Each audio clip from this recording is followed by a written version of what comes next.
BPL শেষ হতে বাকি আছে আর মাত্র একটি ম্যাচ, যেখানে শিরোপা জেতার জন্য লড়বে লিগ পর্বের শীর্ষ দুই দল।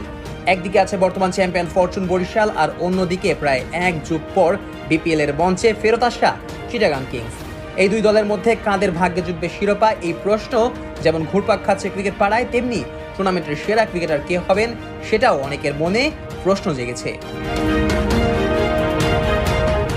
বিপিএল এর সর্বোচ্চ সংখ্যকবার সেরা ক্রিকেটার হয়েছেন টাইগার অলরাউন্ডার সাকিব আল হাসান, অথচ এবার সেই সাকিবকে ছাড়াই হয়েছে বিপিএল এর আসর। সাকিব ছাড়াও এর আগে Mahmudullah Riyad, Chris Gayle, Andre রাসেলদের মতো তারকারাও জিতেছেন সেরা ক্রিকেটারের খেতাব। গত আসরে এই পুরস্কার গিয়েছিল তামিম ইকবালের কাছে, যদিও এবার অবশ্য এদের মধ্যে এক তামিম ছাড়া কেউই সেরা ক্রিকেটারের দৌড়ে এগিয়ে নেই। এবারে বিপিএল এ এখন পর্যন্ত সর্বোচ্চ রান সংগ্রাহক মোহাম্মদ নাঈম শেখ। খুলনা টাইগার্সের হয়ে দ্বিতীয় কোয়ালিফায়ার খেলা নাঈম ব্যাট করেছেন মোট 14